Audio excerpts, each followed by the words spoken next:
Okay, go ahead. Okay, we'll call the meeting of the Health and Human Service Department Board to order for Wednesday, the 3rd of March. Due to COVID-19, the meeting is conducted under Waupaca County Resolution number 8, 2020-2021. Governor Evers emergency order number 1. The meeting would normally be broadcast for remote access, but there is a glitch in the system, and this meeting may inadvertently cause a quorum of other county committees or the county board of supervisors.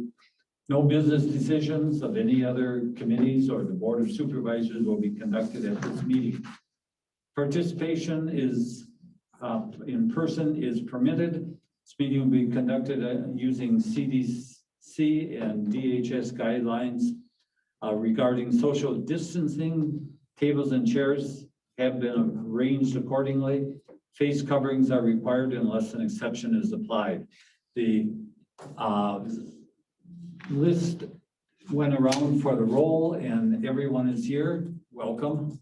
And this meeting and all of the meetings of this committee are open to the public. Proper notice has been posted and given to the media in accordance with Wisconsin statutes so that the citizenry may be aware of the time, place, and agenda of this meeting. We have an agenda in front of us. If there is a motion for approval of the agenda as written. Craig moves to approve. Moved by Pat, seconded by Sue. All those in favor signify by saying aye. Aye. It has been approved. The minutes of the previous meeting, which was February 3rd, you had a chance to take a look at those. Someone will.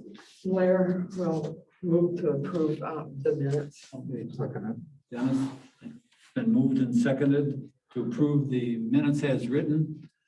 Any discussion of those minutes?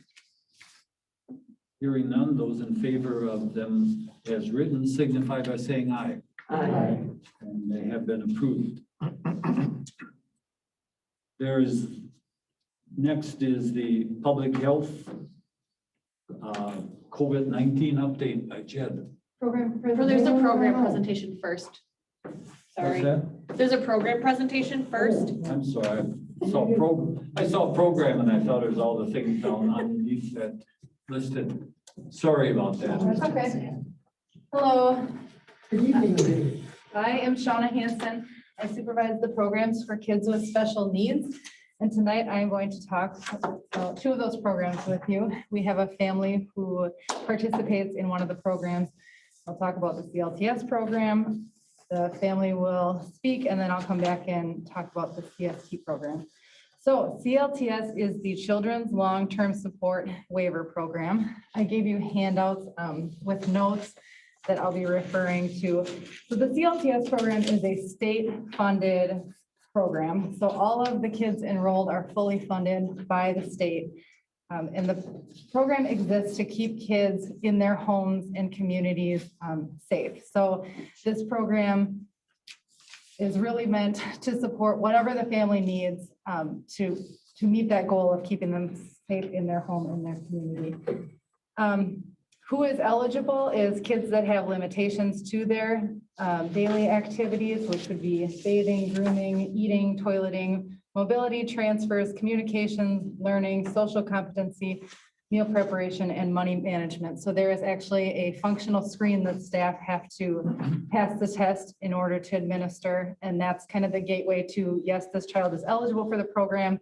And from there, we really let the family guide. This is what we want to get out of the program.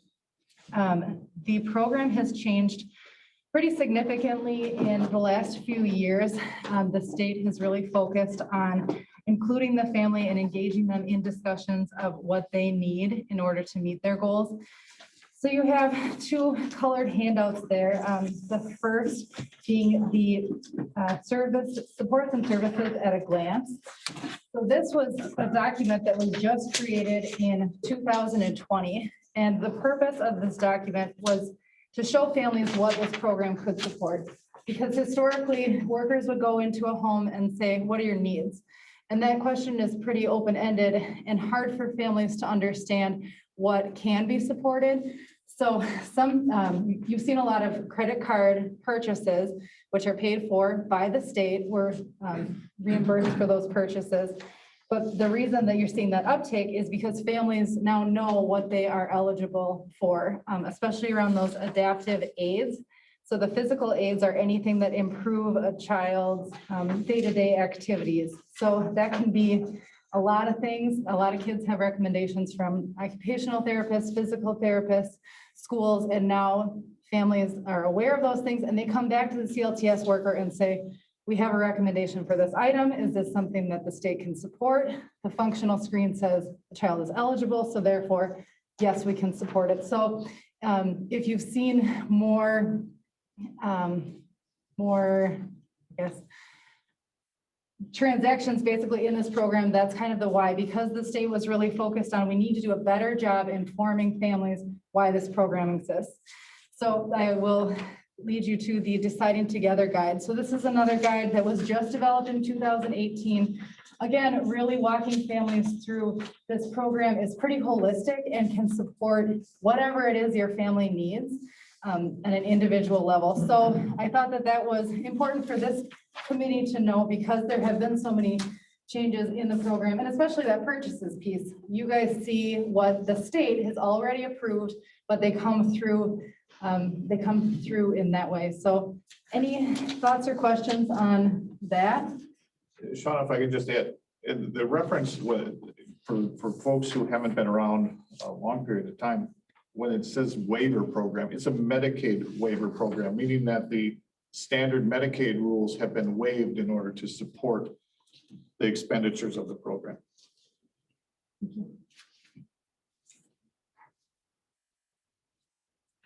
I've just added a couple of fun facts. So as of the year 2021, just January 1st, we are no longer able to, the state of Wisconsin is no longer able to have a wait list. So we need to be enrolling kids as they come on.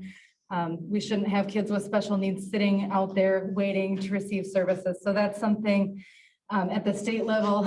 There are some counties, we do not have a wait list. So we're very fortunate in that regard, but there are some counties with hundreds of kids and they were told you must enroll and figure that out. As far as the case management, caseloads are pretty crazy. So we're actually asking the state for some guidance around caseload numbers right now to support. They have expectations of what families what supports and services and time families should be spending with case managers. So there really shouldn't be, the program shouldn't look so different county line to county line, because if somebody, I've heard Milwaukee has close to 50 cases per case manager versus Waupaca County is more at 25, the services just look so different because they're able to sit down and have these conversations with families versus kind of checklists. So Waupaca County has been recognized by our state lead for the good work that our case managers do and the time that they are able to spend and really get to know families and what their needs are and make recommendations of things that the program can support. Because again, it can support a lot of things, but families just don't know what to ask for. So Waupaca County was just chosen to pilot a state program this spring and summer, and we were chosen because of the good work that we're doing. The program is meant to pilot some goal cards. So again, working with families to kind of prompt those questions of what is it that you need, because it's so big for any of us, right? What do you need in order to meet your goals, and what are your goals and what are the outcomes? So we're really excited and honored to be one of few counties that's going to be participating in that pilot program. Any thoughts or questions for me before I ask our family to speak on the program? Go ahead. Sure. My first question is, I can see where goal cards would be very important, because if you came to me and said, Pat, what do you need? Yes. How do I know what I need? Yes. You think I have a problem? What are you thinking? You know, so I totally get that once they get in the program, they get to do things more. My second question is, how many workers do you have in this division? 5. 5, okay. And the caseload they have? Around 25. Around 25. And is that adequate to do the job? I would say that 20 to 22 is more comfortable in, as you can see, this program is really about time with families. And unfortunately, when those caseloads go up, the time with family just naturally goes down. So as we are not able to have a wait list, as we kind of market this program, and those referrals start to come in, kids can be referred from the Birth to 3 program over if there's going to be ongoing needs. So that means typically our kids are in this program until adulthood. So there isn't a lot of transition for case managers. So that does make me worry we can't have a wait list. And as numbers come in, I'm certainly going to be looking to add staff just to make sure that that quality of service can continue where we're at. Good, thank you. Because I know when I was a teacher, there were goals too, like 25, 26 in a class, and sometimes it just didn't happen. There were 32 or 35. And it's amazing the difference of having that many students in the room and the extra work that you have to do. And Jerry probably can attest to that too, being a former teacher. The caseload is important to be able to have the workers do the job they're supposed to be doing and they want to be doing. So thank you. Any thoughts or questions? I just want to say that our daughter was a beneficiary of this program, and it was super helpful to us. And there were a lot of things she would not have been able to do because it wouldn't qualify under any regular programs. And so like she was able to do equine therapy under the waiver program. We were able to get respite here under that program. So those were just a couple things that really helped our family a lot. Thank you. All right, then I will invite Thiago and Alicia up to speak on the program, and then I'll be back to talk to you about coordinated services teams.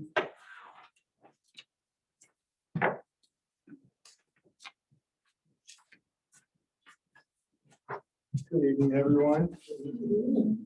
Like most of you might know me, I'm the Economic Support Manager at DHHS. And we were asked by Shauna to come and speak a little bit about our experience with the program. Our family is getting some help from them. And I got my wife because of course she knows way more about it than I do. Joy's here to make sure he says everything right. So our son Saul, he's 5 and he was born with a muscle condition. So he has limited movement and just a few unique needs. And I don't think we knew about this program until maybe Birth to 3 told us about it. I think he was in it since he was 2. Yeah. So maybe even before then. So there's a lot of things about our day-to-day life that are very different, with Saul, and it's all a blessing. He's the brightest kid. He loves, he can talk for hours about Avengers and astrology, he loves stars and everything. So, but there's a lot of things that are a little harder for us, like moving him around. And I actually got a list of a few different things that the program was able to help us with, and they make such a huge difference for us in our day-to-day. One thing that's really unique with Saul, he does need to have 2 feeds, and Felicia makes all the feeds based on a specific diet for him, for his growth. So we have a special blender that can blend really tough things and makes these feeds for him. And the program was able to help us with that. We have ramps all over our house to be able to get him to different spots in the house. And the program was able to help us with that too. And to compare, if we have to go through insurance for anything, it's a headache.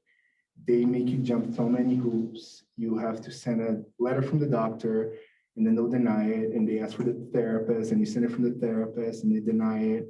And then you send it again, and then they say, you missed something, and they deny it again. And this whole time we needed whatever it was, and we just have to kind of deal with it without it. A good example actually recently, which we didn't go through the county, but the county was ready to help us, was a medical stroller that we hadn't got for 9 months.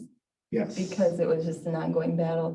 Our insurance was like, oh, well, they didn't say this correct. So they kept denying. So 9 months, we had to use this little sit and stand stroller with a special tomato chair that he's too big for. And we're Yeah, like, I strapped one of his therapy chairs to an old stroller.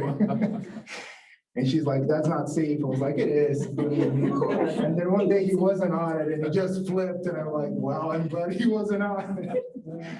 Because you have to improvise sometimes. And, you know, we had Courtney as our caseworker and Hannah has helped before too. And Courtney was out and they're just amazing. You know, they get back to you right away. And they have so many things that we wouldn't even think of. You know, they come up with these ideas. Could this help solve? You know, move around better, communicate better, get out, and, you know, because all he wants is the exact same things a 5-year-old wants, you know, but we have to think outside of the box to get those things for him. it's something I work with a little bit more than he does is with Courtney. And I should tell her this, but she's really a good partner in crime with me because I'll call her and be like, hey, I think this might work. And then she says, oh yeah, well, why don't we try this? And like, yeah, but you know, and then we kind of go back and forth and then we usually end up landing on something that does end up working well for him, where with insurance, it's a flat box. Like, this is what you're offered, this is what you get. And almost always it will never work for Saul because he's just unique. So that's when the county has helped in so many ways to help us adapt adaptive equipment. And Courtney's really amazing. I'm really thankful for her. Yeah, we're really lucky. And even previously we birthed 3, you know, we're in a very special county. Felicia Absolutely. is This in is not contact. like how. She our has a lot of previous friends county in was. different counties and they just, you know, how did you get there? How did that work for Waupaca? And, you know, for one, she's an amazing advocate for Saul. She researches and she understands a lot about his needs, but the folks on the 2nd floor, they just really care and they go above and beyond to help us. So, yeah, I don't know if you guys had any questions about the program or experience. Is he always going to be with the limitations or will he grow out of it? No, he won't grow out of it, but he can. Well, for example, he started not moving anything when he was born, and now he's moving his legs. He's getting a little bit of head control. He talks all the time. So there's a point he'll strengthen up to and then kind of just plateau. We actually just got a diagnosis for him after about 5 years of searching. So we just recently got some more answers, but he's a really smart and amazing kid. So I kind of like the way he is anyways. Actually kind of a little scared of him if he would be moving a lot. Yeah, there's a swing that we're able to, a frame for a swing that we have at our home, and it allows him to do a full 360 spin. He can like use his legs to move his body because it's suspended on a rotating part.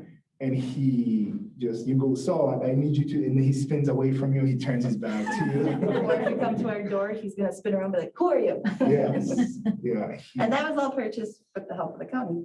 Yeah, and you know, you can put in perspective, I think this is something that we got through insurance, but a regular car seat, Saul's car No, that seat was is actually like, through the county. oh yeah, it was through the county because he got it. So it's $4,000 for his car seat. So you think about a regular, I can't even remember how much it would be for Maze, but 100, 200 bucks or something. So the cost to keep him safe in a vehicle, you know, it's not something any family could afford without a program like this. Up in Green Bay, I think they're going to have a telethon this coming week. Are you able to participate in that? Is this through the CP Center or? Yes. Oh, I thought they had it already. No, it's this weekend. Oh, This weekend. I don't know. It's no, this they were asking. weekend. Yeah, I'm sure we could. yeah, they usually invite us. And no one's, Well, no. we went to Milwaukee, there was a telethon. Madison. Yeah, Madison, we volunteered to participate on one. Yeah. Hey, Thank you for sharing your story. It makes it easier to see what the CLTS, the CST stands for and what it's all about, to know a family that is using it, what the things that are available to them. We love to hear that our workers are doing a good job for the people of Waupaca County who need that service. We're happy to hear that you're able to communicate with them back and forth to figure out what is the best for your child. So I appreciate your coming this evening and sharing with us. That is fantastic. Thank you for your time. Oh, thank you. Thank you. And I wanna share, or not share, but echo what Pat has just said about, we really appreciate, we hear about all the good programs we're doing. And we certainly are, and we certainly have a lot to be proud of for the people that work in Department of Health and Human Services. That's all great. But until you find somebody as yourself, Thiago, and your wife, to come in and tell us directly, face to face, about what you got out of this program, what struggles you have, what your needs are in that, we really don't get the full picture that we should. And tonight was a real revelation, and for myself, and I'm sure other people around this table, thank you very much. Thank you. Appreciate it. Because we have to go relieve the nurse. Thank you, guys. Thank you. Have a good night. One of the things too with asking, Shauna to present tonight was, and to kind of, piggyback off what Jerry says, what we often see is what are the expenses here, and just understand what a lot of those things are for, because the dollars do add up. It looks like it's taking a real big hit to the budget, which, it is and isn't, because it is reimbursed, through the state and stuff, so. And the I state, enjoy getting the answers from you when typically it's me who's asking, what is this about or what's that about? I mean, it helps me learn more about your department and how we do care for the people of Waupaca County. So don't take the questions as, whoa, No. take them as she wants to learn more about us. Yep. So thank you, Shauna. I appreciate curiosity, Pat. Thank you. Go ahead. Because all the equipment can be very expensive and they outgrow it quickly, does that get recycled then? If it's still in fairly good shape, that it could be recycled to another child, or I do they believe- turn it back in, like car seats or other equipment that they use to ambulate, or crutches, or? Yes, so we have what's called a carrying closet downstairs, which is a storage area where some families will say, this is in pretty new condition. Can we give it to you, county? And then if a family were to need it, we utilize the space downstairs to hold those things. I was just gonna add, some of the more technical pieces designed especially for a child is sometimes hard to do. In a past life, being at the CP Center for 8.5 years, a lot of that equipment actually gets donated and to different mission-oriented agencies that it goes overseas. Oh, good too. Yeah. We would send truckloads of things where kids would outgrow wheelchairs or those kind of things, and because of the way the insurance companies would respond, they would not allow for used equipment. So a lot of that stuff would be packed up and once a year shipped out. Anything else on the CLTS program before I move to coordinated services teams? One other question. He said it took a while to get a diagnosis, and I know that's the most difficult thing. Without a code, you can't request.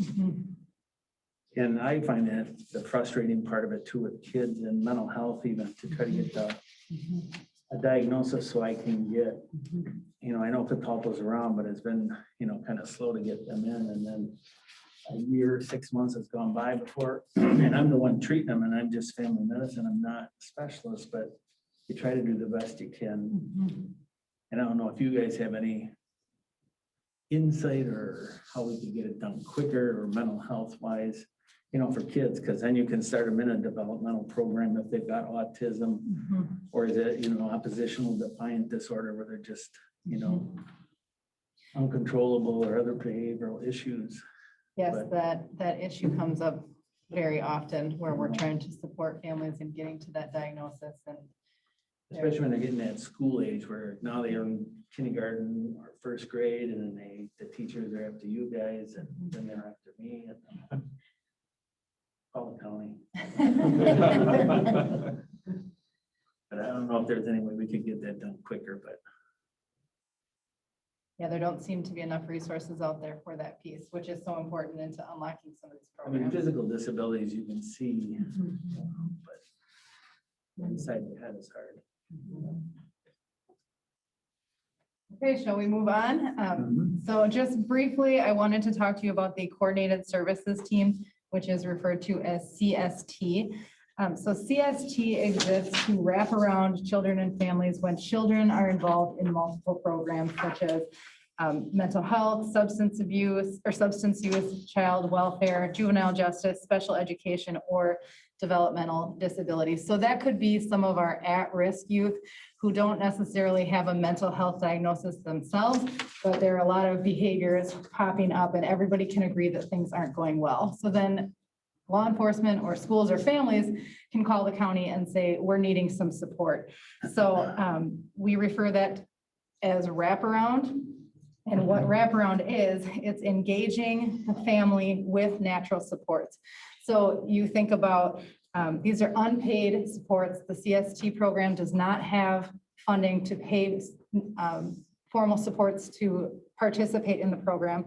So you think about talking with the child and family and who are the coaches in your life that you trust, who are the teachers, family, friends, religious community, to really build that support network that's going to be sustainable after we are no longer in the picture. So workers get around the table with that group and they brainstorm strategies to meet the needs of, you know, if the child isn't going to school, why isn't the child going to school? Is that something that, is it grades? Is it, you know, what is it? And how can the natural supports around the table help to address that problem? And then the case manager, the Department of Health and Human Services worker kind of helps to triage and say, okay, who around the table can take on this responsibility? We involve youth in the community is one of the big pieces of wraparound, linking caregivers to social supports, because a lot of times families can be isolated, trying to work through these issues themselves. We try and develop proactive crisis response plans. So we try and get ahead of before the crisis. If things aren't going well, what does that look like? Who can you call? And then we also develop transition plans for when the youth is going into adulthood. What is that going to look like?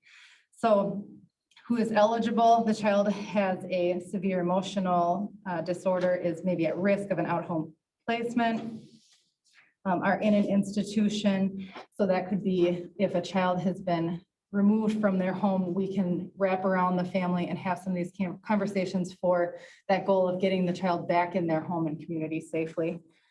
So this program is wraparound in philosophy, all of those things I just talked about, engaging with the natural community and support systems, which can get confused with the CCS program. So the CCS program is the same philosophical model of wraparound, but CCS is very different in that it is a mental health program and you are eligible once outpatient services are not meeting the need. So you're needing a psychosocial rehabilitative program that's overseen by a mental health professional. So it's very different in the type of service and support that an individual is needing in order to stay safe in their home and in their community. There is, again, that is paid for through MA. So there in CCS, there is money to pay for providers to be around that table to provide the wraparound, to teach skills. Perhaps there's a need for parenting skills in the home. And the CCS program can actually pay for that for the family and wrap around the family in that way. So they're the same in their philosophical worlds, but they're very different in that CST is more, think about in the old days when things aren't going well and who can get around the table and support this family. CCS is very much that behavioral health oversight needs to happen in order for success for the family. So I just thought that would be important to kind of paint that difference, because even internally it can get very confusing on what's the difference between these two programs. Any thoughts or questions on that? I will say that since I've been on the committee, I've learned a lot about the programs. And I think I shared with this group on several occasions on how I became convinced that the program is needed. And it was a trip up to Green Lake, for Leaf or Green Lake, I think it is. And it was snowing, the roads were icy, couldn't find the place. I was supposed to meet with someone before leaving here, you know, and it didn't happen. And finally I get to Green Lake, Leaf or Lake, I think it is called. And I get in there an hour late for the meeting. And then this young lady from Michigan spoke. She wrote a piece and read it. And I remember some of the details. She came from Michigan, and she was taken out of her classroom and put out in the hallway because of misbehaving. And she finally grew up a little bit and then located in Green Lake and met up with this group. And her English and writing skills just made me think, gosh, I should have been in that program. But anyway, and she told the story, her story.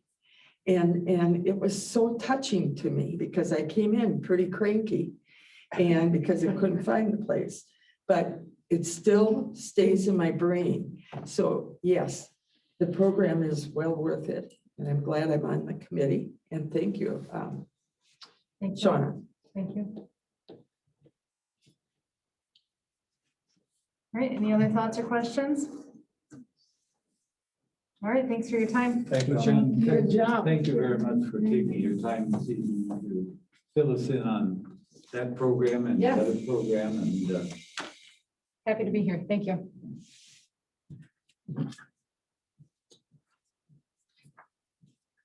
okay.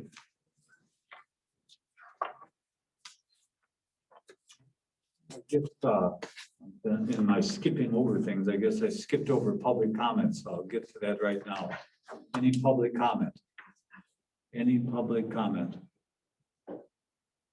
Okay, we'll move on. Under general board business, public health, Jeff? Yep, so I'll start with just a update on disease activity, COVID-19 activity. We're continuing to be in a much better place than we had been, you know, in November, December, even January. Our averages for new cases for our 7-day trend is 4 cases a day, which is down tremendously from this fall and winter. And our 14-day trend is about 5 new cases a day. So I'd say probably the last few weeks we've kind of plateaued around that 4 to 5 cases a week. So there's still room for definitely improvement. We're still kind of considered in a higher level of activity. It just feels a lot more when we're saying single digits. But that's still good, promising news. Hospitals are reporting much lower numbers of hospitalizations and the fatalities have gone down. We still have a new death reported to us. I think our last 14-day trend last week was 2 deaths in the last 14 days and 1 in the last 7 days. I haven't had a chance to run that this week. It's probably very similar. So there's still some fatalities that are associated with COVID going on. But again, we've been trending in the right direction, and I think there's reason to believe we're going to continue in that direction. One other quick note on testing. Today we had the test site open at the fairgrounds, and next week is our last scheduled test site at the fairgrounds with the National Guard. We are not planning on requesting for them to extend that right now. The last 3 weeks, we've averaged around, I think, 29 people total for a day. When we opened that, we were well into 200 and 300 a day. So, that might be, I think that's a part of it is there isn't people, we don't have that many people to test right now. Hopefully it's not people avoiding testing because that's still really important throughout this. But when we're at that level, that's a pretty big resource to keep out there. And when I've talked with our local clinics and hospitals, that's who we refer people to for testing, and they feel comfortable with the capacity they have to test. So we can always request right now anyway.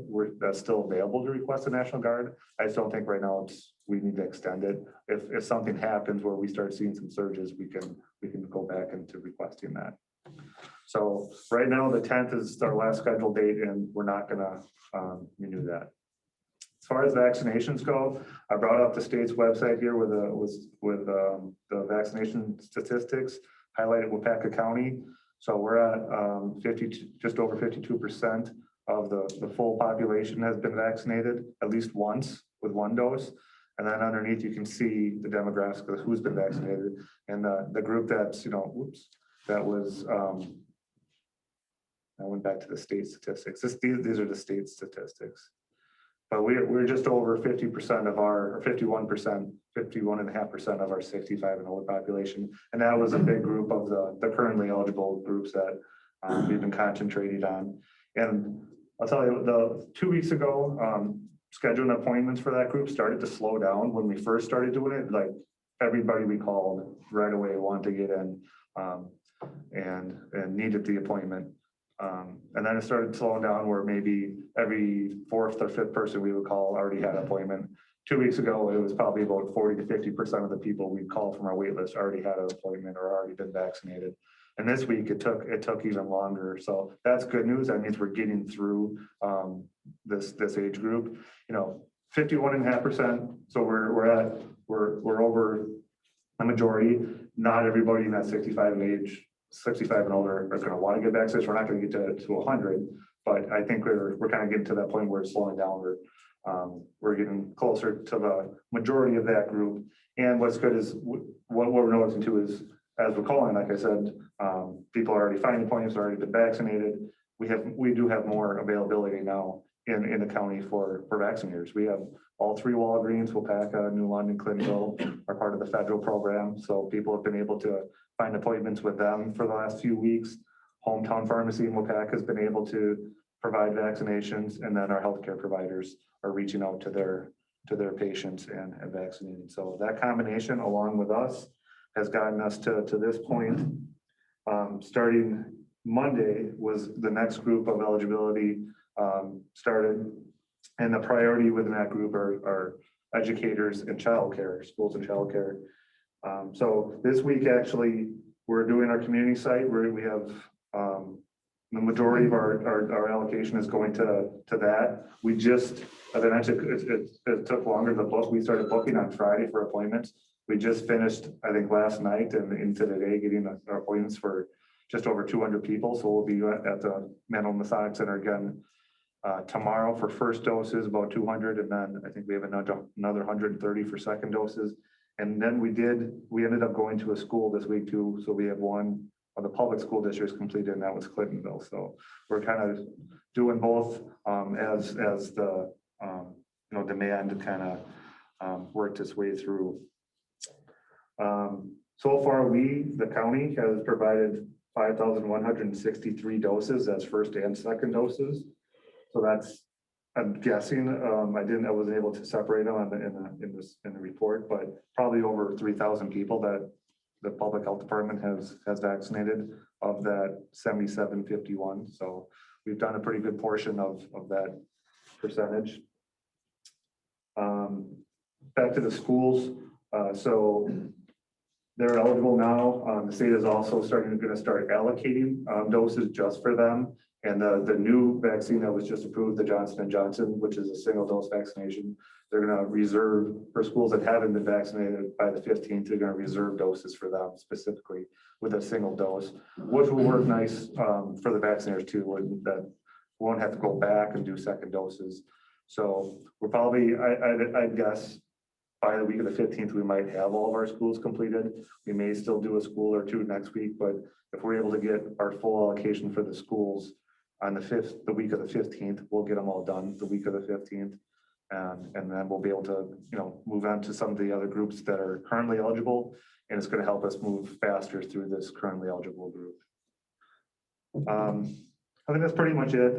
Everything at Manawa has been going really well. Our team continues to work tirelessly, and they've done a phenomenal job. Every time we have a clinic, we've gotten better and faster and quicker and more efficient. So it's been going really well. Having the Manawa Masonic Center available has been great because that's centrally located. it's been much easier for people to get there. The buildings worked really good, and the Masonic group has been really great about giving us access and just really being a great partner for us. So that's been going great. Yes. I have a question. It's first of all, it's very hard hearing you from, up there with your mask on. So I didn't get it too well. The people that are dying, are they really dying from the COVID or are they dying from the shot? From the what? The shot, The shot? yes. They're not dying from the shot. The people that are, Because according to, if you get on Facebook or not Facebook, but on the computer, it's 750 people were dying because of the shot. I'm not familiar with those statistics. Neither. Didn't either? Where are your sources, Jen? Well, a couple of the doctors up in Green Bay were on TV mentioning it. Yeah, I'm not familiar with that. Live across the country. Yeah, I had heard it was like 2.6 per million or. And I don't know if it was complications of the vaccine as a reaction or underlying medical, but they put it down as a death because they had just gotten the shot. Yeah, as far as any of our deaths that have been associated with COVID, they haven't been associated with a shot. I haven't been. and I didn't get you on the Johnson & Johnson shot. Are we getting that? Are you We getting will some? be getting that to start out, it'll be specially allocated for the schools. and Just childcare. for the schools? To start out, yeah. But once we get through with schools, it'll be available for other groups. Okay. Yes. Can you explain how it works now at the Masonic Temple? Because I heard of a person who went and there wasn't a wheelchair available and you had to stand for a long, long time. And the lines were like really whatever. And then I've heard from other people that, no, we went and in a half an hour we were through. So what is the procedure now so that if people watch the Zoom tomorrow, the YouTube, they'll be able to know when you come in because someone was told, well, and you said to us between 10 and 12. Well, if you have how many hundred people show up at 10, some of them are going to have to wait a long time. So how are you handling that now? So one, we have 2 or 3 wheelchairs out there available. Okay, there was not any when a lady went, so. Okay, and they may have been in use or something. They weren't in the building. They didn't see anything. They said someone must have taken one home to get somebody or to take somebody home. It was a story that was, I thought that doesn't sound like us, but. No, I personally brought one out there from this building, so. Okay, so there are 3 out there. Good, thank you. In regard to what Pat's talking about, I had just the opposite experience out there. And if you haven't been out there to see what Jed and his group is doing, it's worthwhile just going out there to see because it is such a well-oiled, well-run, and also compassionate to each individual that comes in there. It's just amazing. I was telling Pat, I'm the half an hour one. My wife and I went there, and from the time we walked in, and we didn't have to wait out in the parking lot in cold, from the time we walked in till the time we walked out, and that includes 15 minutes of sitting there after the shot for make sure that you don't have an adverse effect. The time was just about a half an hour. And it was so well done, Jed. I came in and talked to you after that and gave you the kudos that you and your group really deserved for having something set up like that. That isn't to say there hasn't been some bumps in the road. And maybe that's what.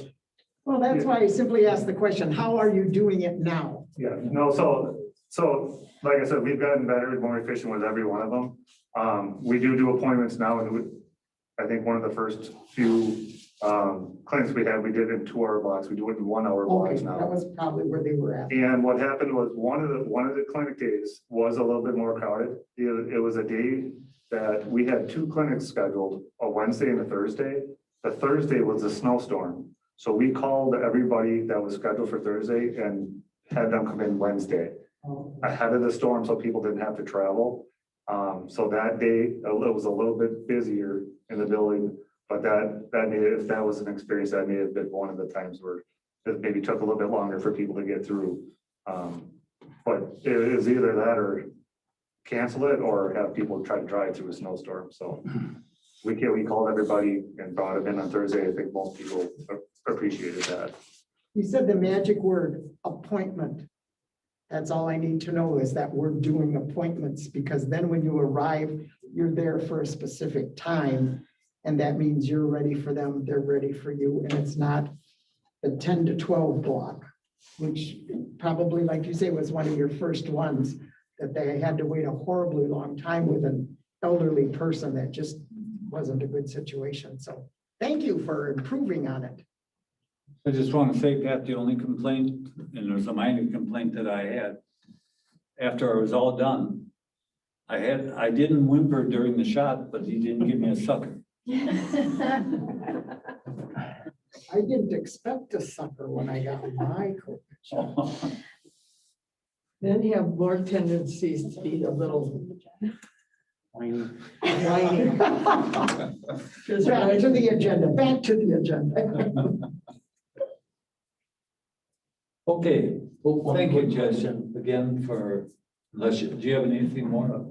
Oh, I'm sorry. I just have one more question. On the essential workers, that's been our biggest problem is, do you prove that they're essential workers? If they sign up as one, you just give it? Because that would bog you down, and that's what bogged us down. And they just said if they're signed up, just push them through. Yeah, I think we're gonna, the state has provided like attestation that we could use, and basically, when we put up a new wait list, we haven't yet for that group for essential workers, but maybe when you sign up online, you have to read through the attestation and just click a button before you can move on, just attesting that you are who you say you are, that you fit into the group. But yeah, I agree that can really bog you down if you need to get paperwork and licenses or something like that to prove who they are. So I think we're gonna maybe work with an attestation as people sign up and hope that covers it. I think there's probably a little bit of, people, we're expecting people to, be honest. Yeah. Well, thank you again for a great report and good news and everything else. Thank you. Okay, we'll move on to the, there's there's an advisory committee reports here and the Committee on Aging, the Nutrition Advisory minutes and Committee on Aging. And then we have an appointment, if you haven't noticed that, the appointment of Greta Schrader, correct? Blair will make the motion to accept her as a member of the nutrition board. Okay, is It there, is not Greta. She pronounces it Gita. I got corrected on that. Greta, What? Greta, the Greta. word great. Greta. okay, is there a second to that motion? Jody? Okay, been moved and seconded to appoint Greta to the Nutrition Advisory Council. Those in favor signify by saying aye. Aye. Opposed? Okay, welcome aboard. Then we have the DHHS Board Committee meeting, and I'm going to turn that over to Ted.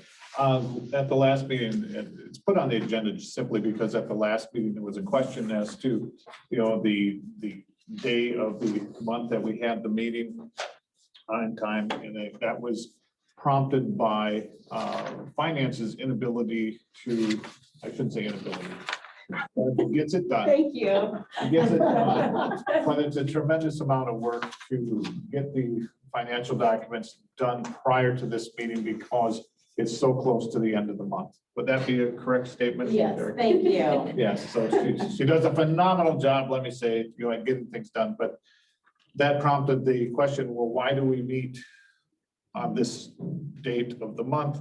And what's the history on that? I couldn't find anyone who knows the history of why the date.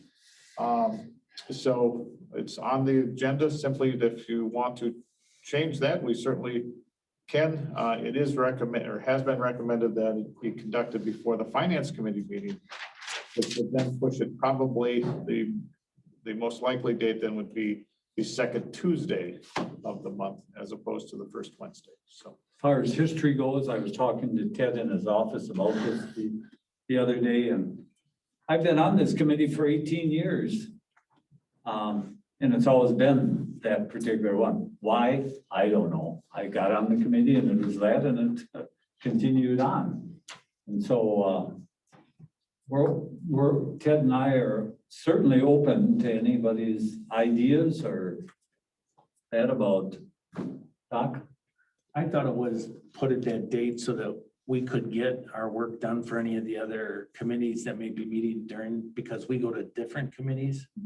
And that would be the only advantage, would be that we didn't miss personnel or finance or public works, or that was my understanding, that we did it the first of the week of the month, but that doesn't matter. Because I don't know what other committees meet. I think I brought up the question originally because I felt bad that we couldn't get overworked Erica, kind of thing. But then I looked and, the suggestion of the day before Finance Committee, there are some times when that is like the first Tuesday of the month, when the Finance Committee has a Wednesday meeting, that's the second Wednesday, and it's September and December. And I thought, what am I doing here? I mean, that isn't going to work either, because as an example, when we, like you say, meet ahead of the finance, we can't meet the night before and have these recommendations for the next day. We need the proper notice. So I'm thinking I survived when we didn't have the financials for a month because it was just not doable. And we okayed them the following month. That it makes sense, like Dr. Geddert says, because all those other committees do meet after the first Wednesday of the month. Like IT meets the first Tuesday, but this is the second, or this is the first Wednesday. And so typically human resources comes after us, all the other ones come after us.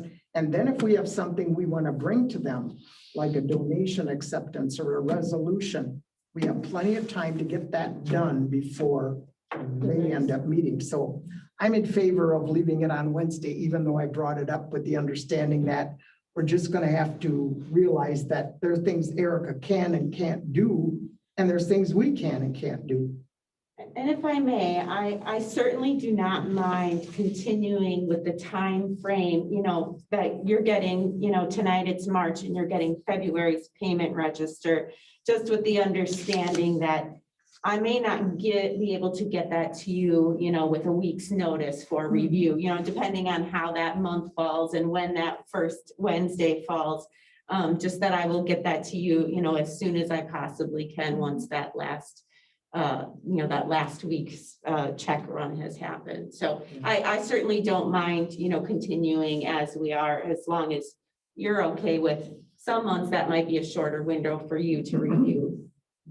And of course, you can always ask me questions after this meeting too. I mean, even though you've signed on this, I certainly am happy to continue to field questions afterwards as well, if you're comfortable with that. Yeah. I did call her. And she didn't get back to me in a timely way for me, because I did come, I left my house around 2 o'clock and she called after. So I hope her phone gets taken care of, because that was the fault of why she didn't call me. Yeah. Is there a day that would work better, that it would compromise or do? I mean, it would give you enough time, but still give us, a good part of the month for meetings. I don't know. You mean to change the meeting or? Yeah, that would help you. No, it's truly fine on my end, as long as this committee is fine with kind of that varied window of time to review the payment register. I will say that Erica has been really fantastic for me because I usually have a question every month and I email her and I get it back very quickly. And so I'm really happy with the results. Anyone else? Now's the time, probably in the next 18 years, we talk about this. Well, at least we discussed it once. Yeah. Do you need a motion on it or No, not? no, No, it just stays the okay. same. Just let it fly. Yep. Okay. We'll move on. And that is to the finance area, income statement overview. And that should have been in your packet. Yep, you should have a copy of that. So this is always the most boring month you will ever get.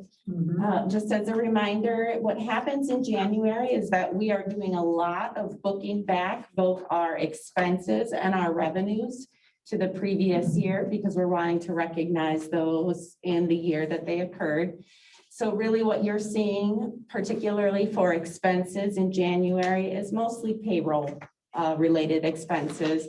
And what you're seeing for revenues are the grant funds that we've claimed for those payroll expenses and some other miscellaneous revenues that would come in. So there isn't really anything really exciting for me to report in regards to January. But I did want to make note to this committee, and I included this in our management report to the board. As of the time of drafting this report, the 2020 budget was showing a positive balance of $428,299.23. That is not our final. There are some program reconciliations, so there will be some additional adjustments that will happen to that dollar amount, nothing drastic. So we will be for sure looking at a sizable contribution going back into the Health and Human Services Board this year based on how we ended financially for 2020. Are there any questions about that? It will probably be around April or May where I'll be able to come back to you with the final on 2020, once those final reconciliations occur with the state. Okay, thank you, Erica. Yep. Move to approve, Craig moves to approve the bills as presented. I'll second it. Olden. Is there a second to Pat's motion to approve? I got a copy for Okay, signature. Okay, Sue, any discussion of those bills? Hearing none, those in favor of approving as presented, signify by saying aye. Opposed? They have been approved, and I see it circulating already around for your signature. If you noticed, we had in the packet about the employee updates, resignations, retirements. I'll turn that over to Ted, or if you want to turn it over to Liz. Or Liz, you can, if you want. Oh, okay. it's been a big day for Liz today, Yeah. or yesterday. Yesterday. Yesterday. Yes. Yeah. There was one resignation since our last meeting. I did include the resignation letter. I came out later with the board report. Couple new, well, in January, couple new hires, some employee moves to different positions. Yeah, not a whole heck of a lot of activity, which is a good thing. We haven't been seeing any of that lately, so nothing. Any questions?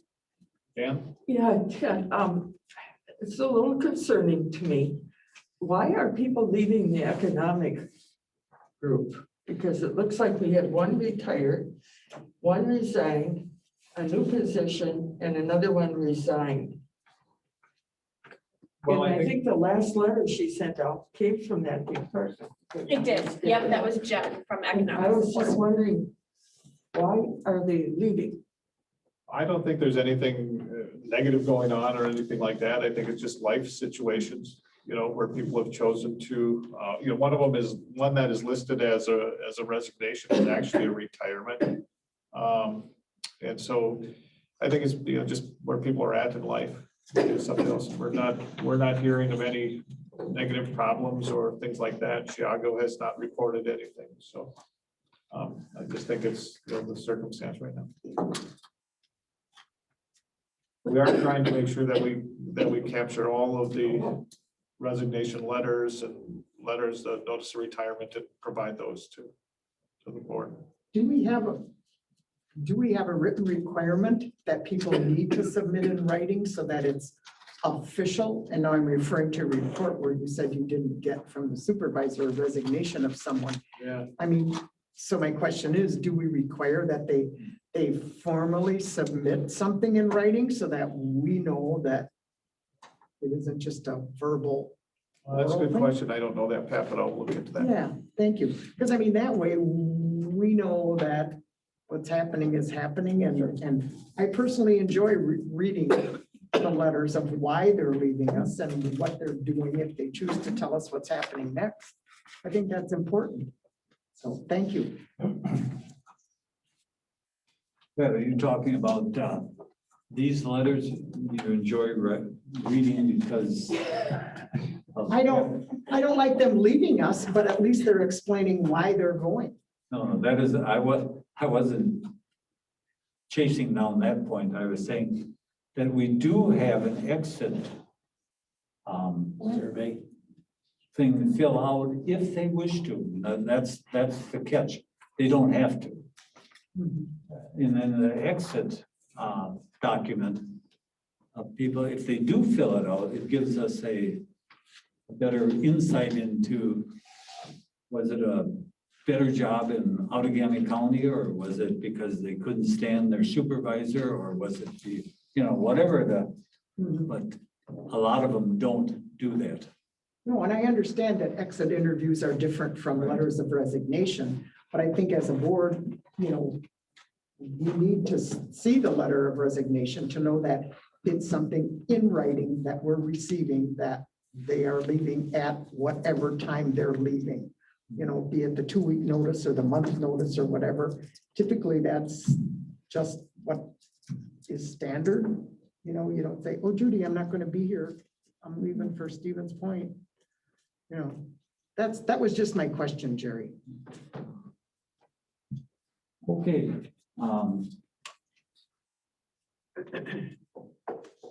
Liz, that takes care of your, thank you.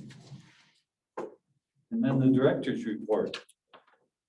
You all received the written report that we're continuing to try and, tweak here and there to provide you guys with we hope the kind of information you might like to know. I don't have a whole lot more to add to the report, other than one of the things that will be, or it's anticipated will be presented at next month's board meeting is information on child protective services, certain standards for child removal and return to the home.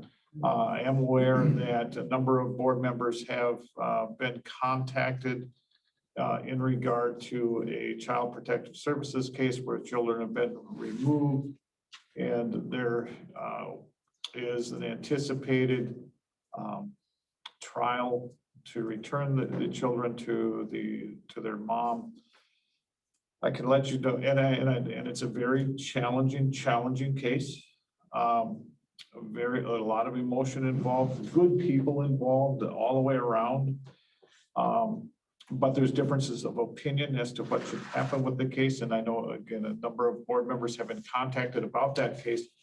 I can let you know that, the state of Wisconsin is involved with that case, as is the courts. And those things will work their way through.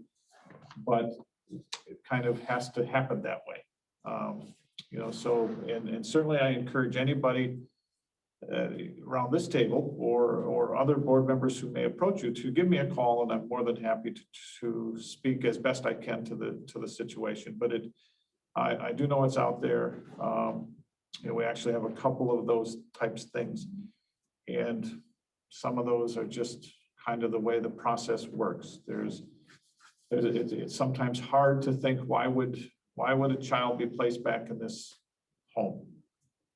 Well, the standards say one thing, laws say something, and sometimes our personal opinion cannot trump the professional position that we have to take. So again, if you are interested and if you get approached, certainly give me a call. We can talk about those things. And I can, again, you know, as best I can explain what's happening. And again, with this one particular case that I know a number of folks have been contacted about, it will make its way through the courts, and the courts are involved, and you know, there will be resolution, hopefully, you know, hopefully soon. But it's a very emotional case. And again, good people all the way around. Just everyone trying to do their best for what they believe the best interest of the children. So, and you know, God bless them for that. So anyway, next month, we hope to have a little bit more information to just share as to what the standards are and some of the things that we have to go through. Also, I will be sending out some information, hopefully in the next weeks, in regard to a federal, the federal act, Family First Act that has been passed that will influence a number of things that that we will be having to do in the area of child protective services as well. Also, I do know that there's been some rumblings out there that staff are continuing to be engaged with the ALEA program. I'm not aware of that. I have not heard of that, other than whatever these rumblings are. So certainly if those things come up and you have any concerns, certainly call me or send me an email, and I can, you know, look into whatever, but I'm not aware of any of that happening. And that's all I have, sir. Okay, well, thank you, Ted. Okay, board meeting reports or board member reports of meetings attended and general correspondence. Anyone have anything to share with us? I will be attending a meeting, it's by Zoom, for the 6 county CCS and CST. And I think it's next week, March 11th, right? Yeah, and by Zoom, we're going to be doing that. And then also I will be attending by Zoom the steering committee of the Health and Human Service for the state or counties association. So. Thank you, Jan. Anyone else? Okay, our next meeting is on April 7th, same time. Entertain a motion for adjournment. There. Okay, Jan and then Dave Johnson. In favor of adjournment, signify by saying aye. Aye. We are adjourned.